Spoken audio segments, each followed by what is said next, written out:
Ngopi. Assalamualaikum warahmatullahi wabarakatuh. Salam bahagia, salam damai untuk teman-teman dimanapun berada. Saya baru saja nonton atraksi puisi, pembacaan puisi. Salah seorang peserta lomba pembacaan puisi FLS 3N.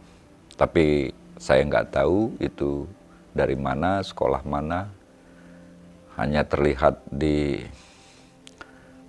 banner yang ada di belakang lomba FLS 3N cabang baca puisi. Sepanjang nonton siswa tadi, saya merasa masgul. Di satu sisi saya takjub, dhaib, heran, terperangah, dan tak percaya bagaimana si siswa membacakan puisi dan tampak begitu menderita. Dia harus mengerang, mengejang-gejangkan otot-otot tubuhnya, wajahnya, tangannya, mengayun-ayunkan bahunya, menghentak-hentakkan kakinya, meledak-ledakan suaranya. Sehingga saya nggak bisa lagi menikmati puisinya. Nah, ini kebetulan kalau saya lihat keterangan di YouTube-nya, ini termasuk siswa yang meraih juara. Nah, karena biasanya di dalam perlombaan-perlombaan begini, siapa yang jadi juara kemudian jadi rujukan. Maka berlomba-lombalah semua peserta untuk membaca dengan cara seperti itu. Supaya di tahun berikutnya bisa menang. Ya, teman-teman semua, untuk Bapak Ibu Guru yang saya hormati, teman-teman siswa yang saya cintai, dan para pelatih yang saya hormati, mari sekarang kita membincangkan pembacaan puisi. Atau saya sering menyebutnya pelisanan puisi. Berarti ada dua entitas di sini yang sangat penting. Di satu sisi adalah puisi sebagai karya sastra, dan di satu sisi adalah pembacaan puisi atau pelisanan puisi sebagai seni pertunjukan.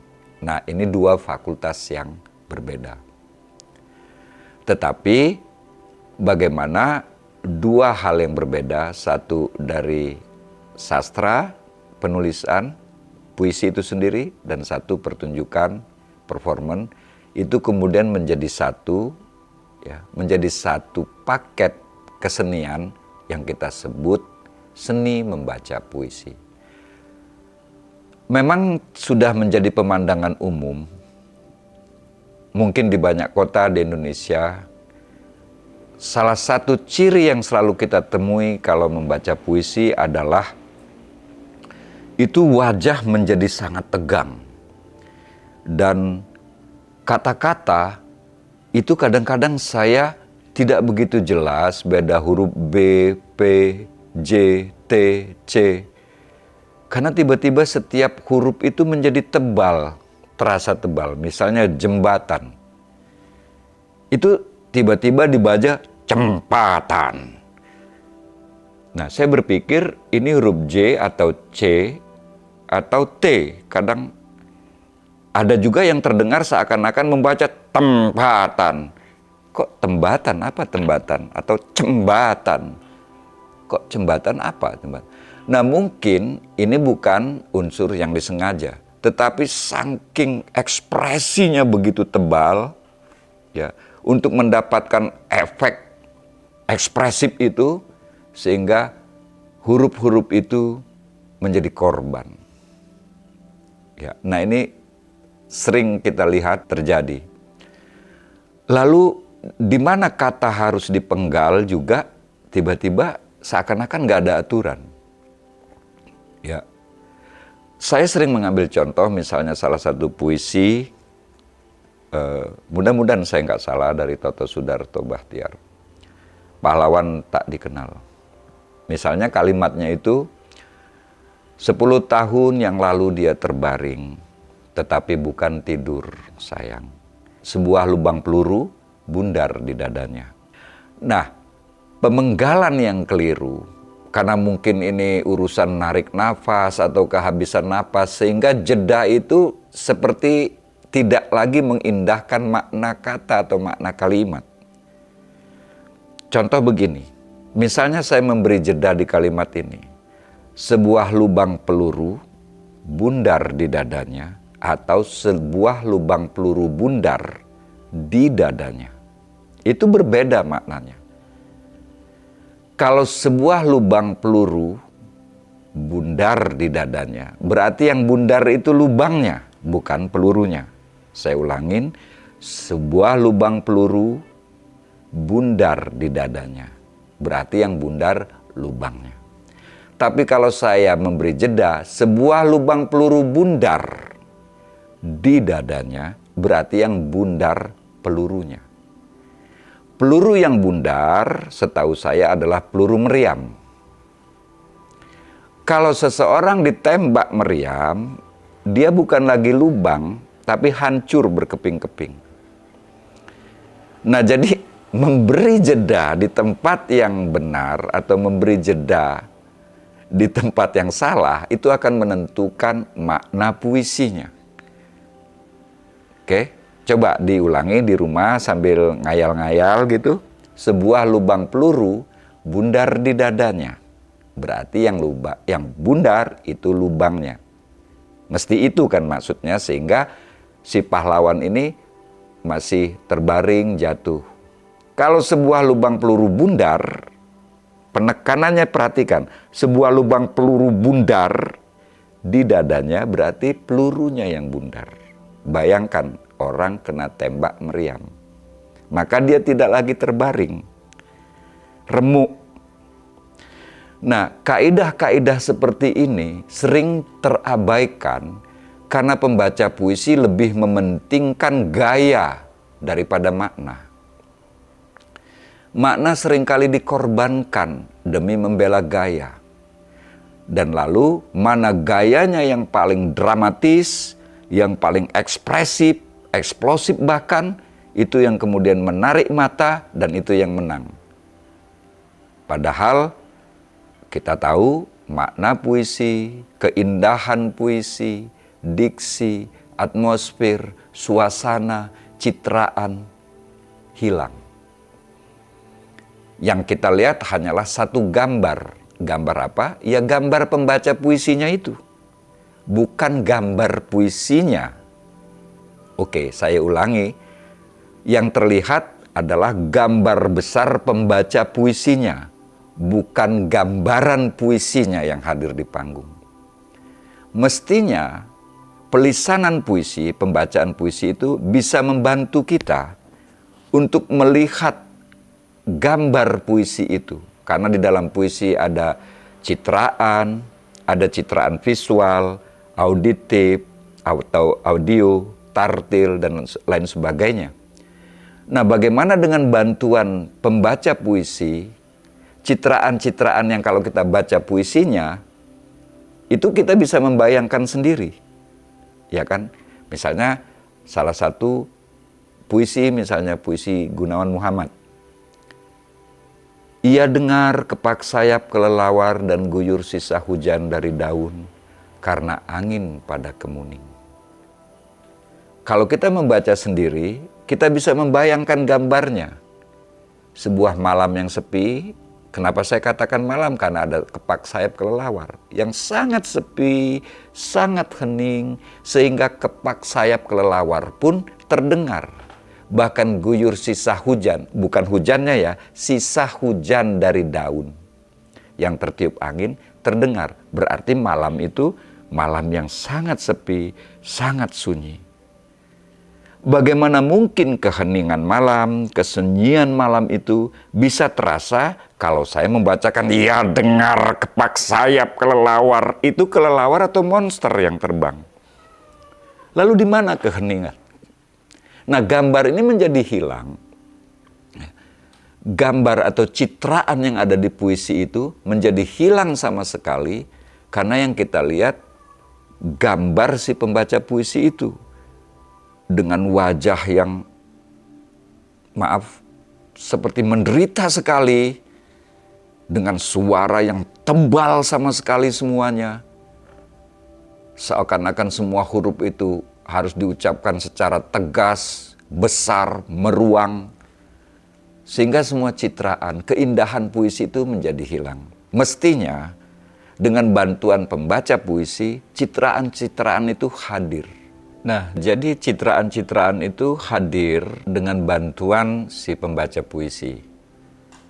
Lewat suaranya, nadanya, temponya, ekspresinya, gesturnya, atau gerakan-gerakan yang atau bentuk-bentuk yang dia ciptakan, itu dalam rangka supaya citraan-citraan yang ada di puisi itu bisa lebih hadir, menjadi visual, sehingga penonton tidak perlu capek-capek mikir gitu, misalnya menginterpretasi, menafsirkan, karena sudah terbantu dengan pelisanan puisi itu.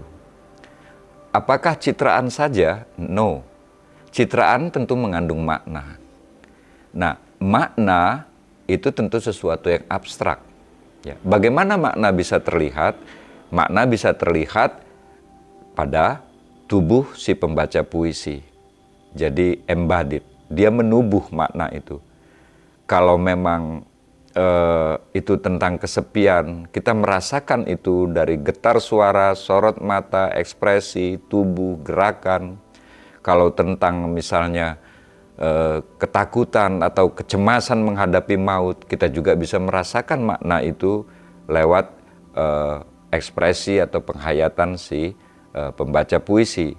Bukan sebaliknya, pelisanan puisi itu pada akhirnya menghancurkan makna dan menghilangkan keindahan puisi, citraan-citraan yang ada di puisi itu.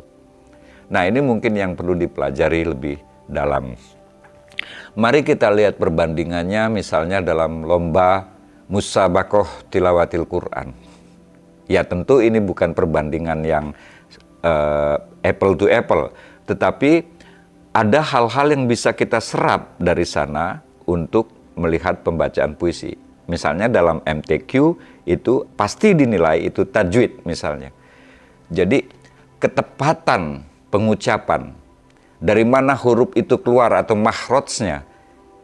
Nah, kalau misalnya jembatan dibaca cembatan, itu kan salah tajwidnya itu. Nah, kalau berdasarkan itu. Dan juga tentu salah dalam konteks bahasa Indonesia. Tetapi ini seakan-akan menjadi sah, menjadi lumrah karena terus-menerus diulang, terus-menerus menjadi dianggap oke saja. Nah, akhirnya ya itu kesalahan-kesalahan ini menjadi kebenaran gitu. Padahal kalau kita bandingkan misalnya dengan MTQ tadi, ini urusannya tajwid nih. Jadi dari mana huruf itu keluar? Lalu juga berkaitan dengan ketepatan bacaan ini, di mana harus berhenti. Tadi saya contohkan jeda ya. Sebuah lubang peluru bundar, karena berhentinya di situ, maka maknanya berubah. Yang bundar adalah pelurunya. Kalau pelurunya yang bundar, itu peluru meriam, maka hancur leburlah orang yang ditembak itu. Nah, di dalam MTQ, semerdu apapun suara si pembaca, kalau tajwidnya salah, maka nilainya akan drop sangat besar. Artinya perlu kita perhatikan dalam pembacaan puisi itu, huruf diucapkan dengan benar. B itu beda dengan P. Misalnya saya mengucapkan kata bapak, ada huruf B, ada huruf P. Tapi karena ekspresi yang sedemikian rupa, saya mengucapkan papa. Papa bukan, bapak bukan, papa. Apa tuh artinya papa itu? Nah, ini kan nggak tepat gitu keluarnya huruf itu. B ya B. Terus ada konsonan letup misalnya. Itu kan walaupun nggak sama ya, tetapi ini bisa kita jadikan perbandingan. Ya, bapak dengan papa, ya, Itu agak berbahaya kalau bebek kata-katanya. Jadi berhati-hati dalam diperhatikan pengucapan huruf dengan tepat. Ini juga bagian dari penilaian, harusnya. Jadi bukan semata-mata melihat ekspresivitas, eksplosif, suara meruang. Beduk juga kalau dipukul ya meruang juga gitu. Mercon, ya, mercon, petasan itu meruang sekali kalau kita bakar. Tapi bunyi yang pertama sampai bunyi yang terakhir yang nggak ada bedanya. Tartur, tartur, tartur, tartur. Nah kira-kira kalau baca puisi hanya mementingkan kerasnya suara, ya kayak petasan itu tadi. Kita nggak merasakan maknanya, nggak hadir. Citraan-citraan juga nggak bisa kita lihat. Jadi ini urusan tajwid dalam konteks baca puisi juga diperhatikan. Walaupun lagi-lagi tidak sama. Lalu pada MTQ itu misalnya ada penilaian tentang fahalah, kelancaran. Kelancaran pengucapan, tidak terbata-bata. Mungkin di puisi bisa kita samakan dengan artikulasi, kelancaran pengucapan. Nah seringkali terbata-bata sebenarnya bukan terbata-bata. Karena peserta itu kegedean emosi. Ya. Sehingga emosinya itu numpuk kayak sudah mau pecah di dadanya. Yaitu tadi akhirnya. Ya tengar kepak sayap kelelawar tan kuyur. Nah itu kan mengganggu kelancaran, kejernihan kata-kata, suara. Suara jernih itu kan nikmat didengarnya. Ya dengar kepak sayap kelelawar. Kelelawar. Kan seringkali karena saking besarnya emosi mungkin yang kita dengar kelawar. Suara itu kan merambat di udara dengan gelombang longitudinal, transversal. Misalnya kita yang mengucapkan tahu, tetapi karena terlalu cepat pengucapannya, maka huruf-huruf itu bertabrakan di udara saat merambat itu sebelum sampai ke telinga kita. Sehingga bunyi yang terdengar di telinga kita cuman ujung-ujungnya aja. Ya tengar kepak sayap kelelawar dan koyor sisa hujan. Mungkin yang sampai ke telinga pembaca itu yangar pakwar. Nah ini sering tidak diperhatikan ya. Ini soal fahalah kalau di MTQ. Lalu ada soal lain lagi. Misalnya kalau di saya sendiri nggak sama sekali nggak tahu kaidah-kaidah MTQ. Saya hanya sering nanya-nanya, ngobrol dengan teman-teman yang sering lomba. Apa sih yang dinilai kalau di MTQ itu? Selain fahalah itu tadi soal adab. Ya. Ternyata itu dinilai. Tentu tidak boleh berlebihan, penampilan, dan lain sebagainya gitu. Dan satu hal yang terpenting dalam penilaian adab ini, ekspresi tidak berlebihan. Itu bagian dari adab di dalam MTQ. Kalau di dalam pembacaan puisi, ekspresi itu sering dan hampir selalu mengalahkan makna puisinya. Ekspresinya menjadi berlebihan sekali. Sehingga kita nggak merasakan lagi puisinya. Rasanya itu nggak bisa kita rasakan lagi, nggak bisa kita lihat lagi pada tubuh si pembaca karena sudah terlalu berlebihan. Nah, ini soal tadabbur kalau di MTQ itu penghayatan ya. Jadi walaupun suara merdu, mereka bukan cuma menilai kemerduan suara atau panjangnya suara, tetapi apakah si qori atau qori'ah itu menghayati, merasakan. Rasanya hadir nggak antara ayat-ayat yang bercerita tentang ajab, siksaan, ancaman misalnya, dengan kabar gembira, itu kan rasanya beda. Nggak bisa kemudian rasanya sama. Begitupun di puisi. Ya. Antara kalimat-kalimat yang mengabarkan tentang kedukaan atau tentang kenangan indah, itu kan rasanya berbeda.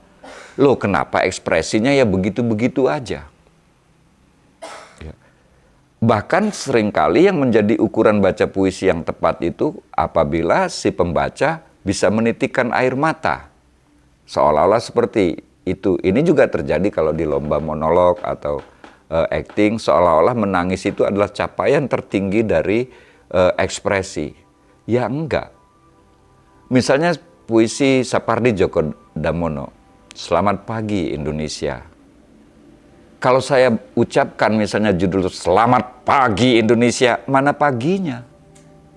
Pagi itu kan matahari hangat, suara burung, masih sejuk. Tiba-tiba ekspresi saya seperti jam 12 siang, Selamat Pagi Indonesia.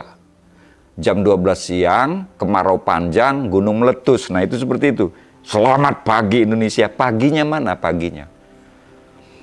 Nah artinya tadabur atau penghayatan ini, kan lewat penghayatan si pembaca inilah kemudian suasana di dalam puisi itu hadir untuk orang yang melihatnya. Selamat pagi Indonesia. Bagaimana pagi itu tubuhnya merasakan pagi. Nah ini rasa kata gitu. Lalu sama seperti di MTQ kan ada panjang pendek ya, matnya. Ada panjang pendeknya, harus tepat. Nah kita bahasa Indonesia memang tidak selengkap bahasa-bahasa lain. Nggak ada aturan panjang pendek. Paling kalau ditulis misalnya kalau panjang halo, O-nya dipanjangin itu berarti halo gitu misalnya. Tetapi dalam konteks pembacaan puisi, misalnya begini, ada kalimat gaung. Itu berbeda kalau saya katakan gaung. Dengan gaungnya saya rasakan, saya hadirkan. Misalnya, saya bisa sedikit memanjangkan bunyi vokalnya, gaung. Supaya rasa gaungnya bisa hadir, misalnya. Berbeda ketika saya mengucapkan sepi dengan sepi. Itu ada perbedaan, tergantung kebutuhan puisinya. Ini bukan soal ini yang lebih tepat, ini yang keliru, bukan. Kebutuhan puisinya. Misalnya, ia dengar kepak sayap kelelawar. Itu berbeda misalnya kalau saya tulis, ia dengar suara mercon. Sama-sama mendengar, tapi suara yang didengar ini berbeda. Yang satu mendengar kepak sayap, sekuat-kuatnya kepak sayap kelelawar, sekuat apa gitu. Artinya ada hening, ia dengar kepak sayap kelelawar. Bagaimana? Saya tidak mencontohkan begini yang benar ya. Ini hanya coba dirasakan. Mendengar kepak sayap kelelawar di tengah malam yang hening. Lagi-lagi saya ulangi, kalau saya mengekspresikan kalimat itu, ia dengar kepak sayap kelelawar, mana heningnya, mana malamnya, dan itu bukan kepak sayap yang didengar pastinya. Nah, jadi panjang pendek, kata. Mengapa kata itu diucapkan agak menggantung atau agak long voice. Misalnya wahai, saya bisa mengucapkan kata wahai dengan wahai. Kalau memang kebutuhannya itu langsung dan yang diajak bicara misalnya dekat. Tapi kalau kata wahai ini diucapkan dari jauh dan yang diajak bicara itu memang jauh gitu misalnya, maka ketika saya mengucapkannya wahai pendek, itu tidak hadir. Ya, peristiwanya tidak hadir, suasananya tidak hadir. Akan berbeda kalau saya mengucapkannya wahai. Nah tergantung puisinya, itu konteksnya apa? Apakah kata wahai ini diucapkan seseorang kepada orang yang dekat atau kepada seluruh manusia? Artinya panjang, pendek, tebal, tipis, walaupun tidak ada aturan baku, itu tetap disitulah letak seninya, seni pelisanan puisi. Walaupun kita nggak punya aturan bagaimana kata ini harus diucapkan panjang, atau tebal, atau tipis, tapi dengan bantuan pembaca puisi, keindahan kata-kata itu, suasananya, maknanya, atmosfernya, ikut hadir di sana. Nah, jadi kita sudah ngomong soal tajwid tadi, soal ketepatan huruf, ya, mahrojnya, keluarnya huruf, ini konsonan letup atau konsonan apa? B ya B, P ya P, ya. J itu bukan C, ya. Mungkin kalau di lagu-lagu pop oke lah. T bahkan sering diucapkan C, mungkin demi keindahan atau aku nggak ngerti. Cinta jadi cinca. Nah, Kalau demi alasan keindahan, dia mengorbankan makna, ya jadi nggak indah lagi. Nah, saya kira yang harus kita ubah kalau kita latihan membaca puisi, bener dulu. Bener dulu. Jadi jangan bagus dulu. Maksudnya bener dulu itu apa? Maknanya memang benar. Ketepatan makna ini ditentukan dari ketepatan pemenggalan, pengucapan kata, suasana, rasa yang hadir, ekspresi yang ditakar, diukur tidak berlebihan. Oke, muncul pertanyaan. Parameter ekspresi berlebihan dan tidak berlebihan atau pas itu apa? Sederhana. Dengan ekspresimu, makna menjadi hadir di sana. Makna menjadi terlihat. Makna tervisualisasikan lewat ekspresi, nada, tempo, irama. Apa yang sudah cukup jelas di kalimat, misalnya seekor burung terbang. Perlukah saya mengatakan seekor burung terbang? Ya seekor itu ya begini, walaupun nggak dijelas-jelaskan, semua orang tahu seekor itu satu artinya. Apakah itu salah? Ya nggak salah, tapi maksud saya itu kan menjadi redundant. Terlalu dijelas-jelaskan. Karena dia terlalu dijelas-jelaskan, tenaga dramatiknya justru menjadi hilang. Ya. Jadi patokan kita untuk memvisualkan apa? Sederhana juga. Dengan visualisasi itu makna menjadi lebih kuat, menjadi lebih hadir. Ya. Tapi misalnya saya mengatakan seekor burung terbang, itu sudah cukup, ya. Sudah cukup karena memang kebutuhannya segitu. Perlukah saya misalnya seekor burung terbang? Yang saya bayangkan itu burung dari era dinosaurus itu yang terbang. Itu mengerikan gitu. Nah, kebutuhannya apa? Jadi ekspresi hendaknya jangan berlebihan. Ukuran berlebihan atau tidak, dengan ekspresi itu apakah makna jadi tampil, hadir, atau makna justru jadi hilang atau kabur, atau tertutup oleh ekspresivitas yang berlebihan itu. Nah, ini bagian adab ya, tadabur dan adab. Jadi bukan sekedar kerasnya suara, tetapi ketepatan suara dengan bantuan suara. Karena ini kendaraan imajinasi kan. Makna, suasana, atmosfer itu menjadi lebih hadir. Lalu perpindahan emosi misalnya.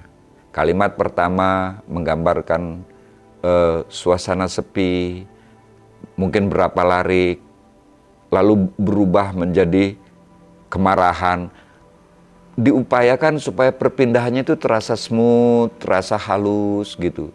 Enggak, apa ya, kalau istilah anak sekarang, jumping, ngejedak-jedak. Misalnya, ia dengar kepak sayap kelelawar dan guyur sisa hujan dari daun.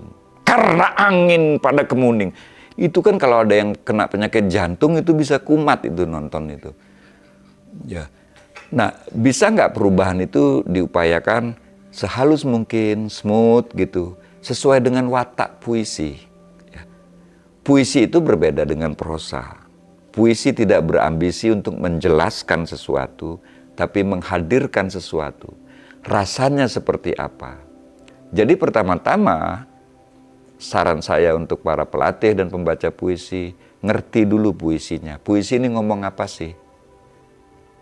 Ya. Sebelum mengekspresikan, jadi tahu dulu, ngerti dulu, bener dulu.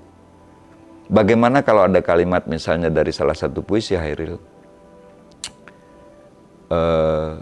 atau penyair yang lain, Tuhanku, di pintumu aku mengetuk, aku tak bisa berpaling. Suasana khidmat, khusyuk, putus asa sekaligus harapan, kepasrahan kepada Tuhan itu bagaimana bisa hadir di sana? Kalau saya membacanya, Tuhanku, di pintumu aku mengetuk. Kalau saya yang jadi Tuhan udah kesel itu ngelihatnya. Ya.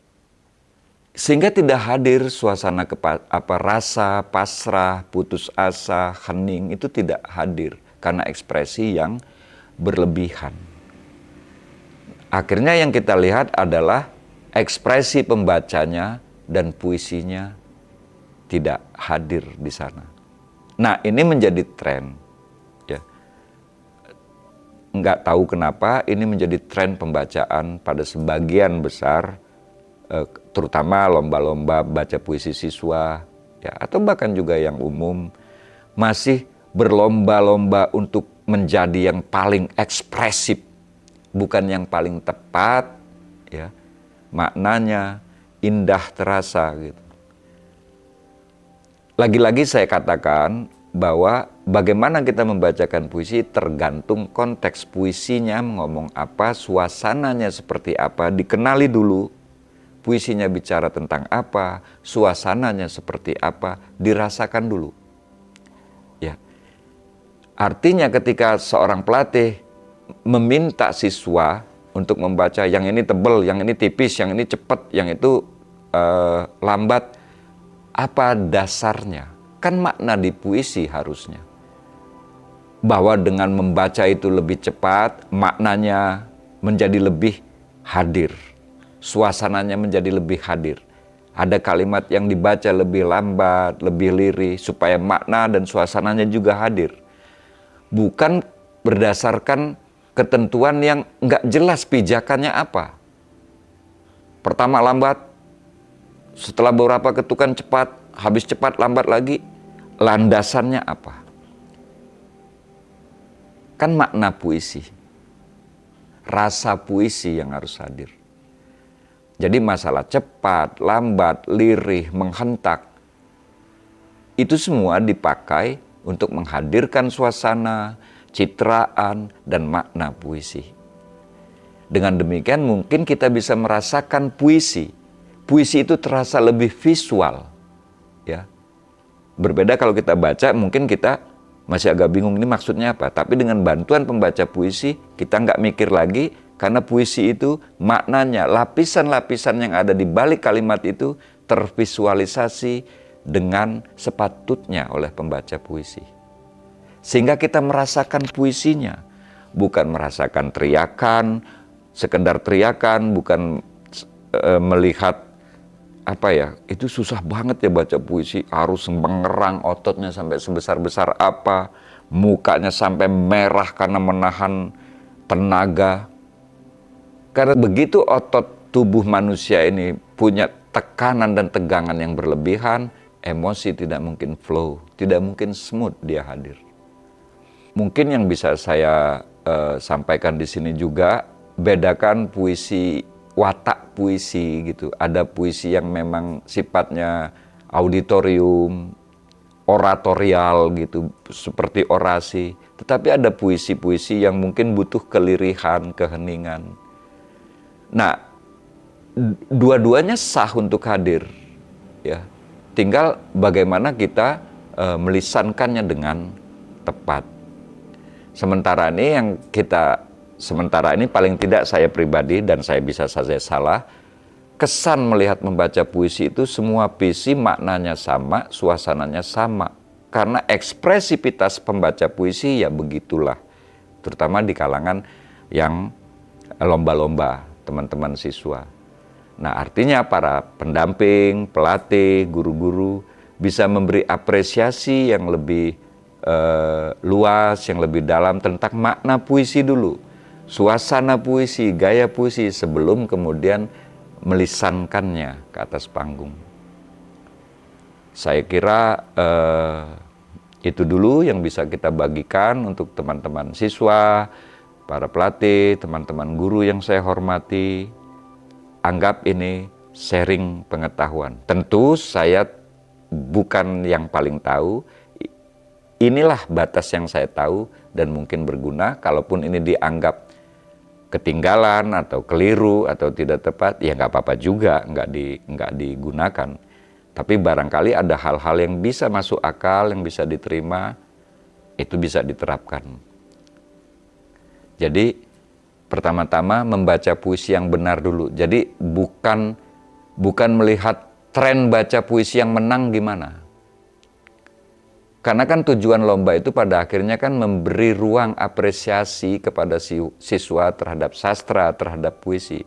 Tapi kalau yang dipikirin bagaimana caranya menang, lalu kadang-kadang pelatih melihat siapa jurinya, oh kalau juri itu seleranya begini, kalau juri yang ini seleranya begitu, ya tidak terjadi apresiasi. Bagaimana mengapresiasi puisi itu tidak pernah terjadi. Maka lomba hanya sekedar lomba untuk mengumpulkan piala, tetapi apresiasi terhadap sastra tidak pernah terjadi sesungguhnya, nggak pernah tumbuh. Karena transformasi knowledge-nya nggak terjadi. Cuman praktik-praktik pembacaan puisi berdasarkan kebiasaan. Kebiasaan siapa yang menang, begitulah. Atau kebiasaan penyair membaca puisi karena si penyair biasa membaca puisi begitu, begitu juga kemudian yang ditiru atau diikuti oleh siswa. Saya kira kita harus punya landasan yang lebih masuk akal untuk bisa diapresiasikan kepada para siswa. Masalah menang kalah itu bukan tujuan utamanya. Saya kira, menurut pendapat saya, mengapa negara ini masih merawat dengan sangat baik apresiasi puisi, apresiasi seni lewat lomba-lomba, karena mungkin lomba ini di satu sisi memberi reward, ya, penghargaan supaya orang bersemangat, tapi kan tujuan utamanya bukan piala itu, bukan kemenangan itu, tapi bagaimana sastra, puisi bisa diapresiasi, lalu bisa meningkatkan empati, kepekaan, dan tradisi literasinya menjadi lebih baik. Selama ini yang terjadi, orang menjadi sibuk berurusan dengan puisi karena mau lomba. Beres lomba, ya selamat tinggal. Itulah faktanya. Saya kira hal-hal seperti ini harus segera kita baca ulang, dan kalau memang itu lebih banyak kelirunya, ya sebaiknya kita periksa lagi cara kita mengapresiasikan sastra kepada siswa atau kepada adik-adik kita. Terima kasih, sampai ketemu di lain kesempatan. Salam.